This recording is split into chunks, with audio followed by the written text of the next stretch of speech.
আসসালামু আলাইকুম। সম্মানিত শিক্ষক সহকর্মীবৃন্দ, আশা করছি আপনারা সবাই ভালো আছেন। আপনারা যে যেখান থেকে আজকের এই গুরুত্বপূর্ণ এবং ইনফরমেটিভ ভিডিওটি দেখছেন, সবাইকে স্বাগত জানাচ্ছি। দ্য ডেইলি ক্যাম্পাস থেকে এটি গুরুত্বপূর্ণ আপডেট শেয়ার করছি।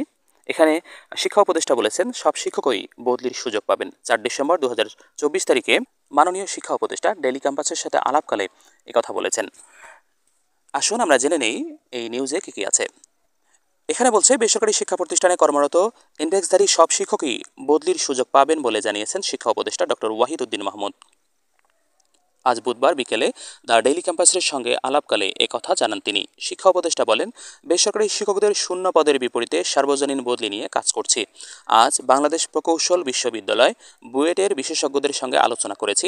তারা জানিয়েছেন, সফটওয়্যারের মাধ্যমে সব শিক্ষককেই বদলি করা সম্ভব। শূন্য পদে বদলির প্রজ্ঞাপন জারিতে বিলম্ব কেন হচ্ছে, এমন প্রশ্নের জবাবে ডক্টর ওয়াহিদ উদ্দিন মাহমুদ বলেন, বেশ কিছু কারণে বেসরকারি শিক্ষকদের সর্বজনীন বদলির প্রজ্ঞাপন জারি করা সম্ভব হয়নি। প্রায় 5 লাখ শিক্ষক কর্মচারীকে বদলির আওতায় আনা খুব সহজ ব্যাপার নয়। আমরা বিষয়টি নিয়ে কাজ করছি। বিশেষজ্ঞ কমিটির মতামত পাওয়া গেছে, খুব দ্রুত শিক্ষকরা সুখবর পাবেন। জানা গেছে, 2016 সাল থেকে এনটিআরসি এর গণবিজ্ঞপ্তির মাধ্যমে বেসরকারি শিক্ষা প্রতিষ্ঠানে শিক্ষক সুপারিশ করে আসছে। প্রথম গণবিজ্ঞপ্তিতে উপজেলা ভিত্তিক শিক্ষক সুপারিশ করার ফলে নিজ উপজেলায় শূন্যপদ না থাকায় অনেক শিক্ষক বাধ্য হয়ে মাদ্রাসায় ও কারিগরি শিক্ষা প্রতিষ্ঠানে নিয়োগপ্রাপ্ত হয়েছেন। দ্বিতীয় ও তৃতীয় গণবিজ্ঞপ্তিতে মেরিট পজিশন অনুযায়ী জাতীয় পর্যায়ে শিক্ষক সুপারিশ করা হয়েছিল। এনটিআরসি এর নিয়োগ পরিপত্র অনুযায়ী একজন ইন্ডেক্সধারী শিক্ষক যে কোনো বয়সে পরবর্তীতে যে কোনো গণবিজ্ঞপ্তিতে আবেদনের মাধ্যমে মেরিট পজিশন অনুযায়ী প্রতিষ্ঠান পরিবর্তন করতে পারবেন। তাই দ্বিতীয় ও তৃতীয় গণবিজ্ঞপ্তিতে অনেক নিবন্ধনধারী শিক্ষক নিজ এলাকায় শূন্যপদ না থাকায় দেশের এক প্রান্ত থেকে অন্য প্রান্তে আবেদন করে সুপারিশ পেয়েছেন।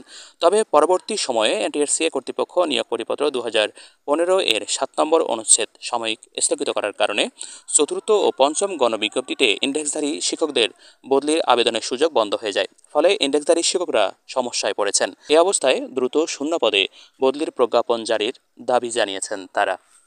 সম্মানিত শিক্ষক সহকর্মীবৃন্দ, সুখবর এই যে আমরা সব শিক্ষকই বদলির আওতায় আসছি।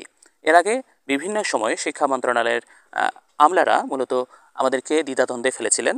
তারা প্রথমে বলেছিলেন যে শুধুমাত্র এনটিআরসি এর মাধ্যমে বেসরকারি শিক্ষা প্রতিষ্ঠানে কর্মরত শিক্ষকরা যারা নিয়োগ পেয়েছেন তারাই বদলির আওতায় আসবেন, সব শিক্ষককে বদলি করা সম্ভব নয়। কারণে আমাদের শিক্ষকদের মধ্যে এক ধরনের মৌন দ্বন্দ্ব দেখা দিয়েছে। এমনকি প্রকাশ্যে সামাজিক যোগাযোগ মাধ্যমে আমরা একে অপরের দ্বন্দ্বে লিপ্ত রয়েছি। অবশেষে সে ব্যবস্থার অবসান ঘটতে যাচ্ছে। আমরা সকল শিক্ষক বদলির আওতায় আসছি, এটা আমাদের জন্য সুখবর। তবে বদলির ক্ষেত্রে অবশ্যই দূরত্ব বিবেচনা করা উচিত। প্রথমে যারা অনেক দূর দূরান্তে চাকরি করছেন তারা সুযোগ পাবেন, এমনটা যদি হয় তাহলে খুবই ভালো হতো।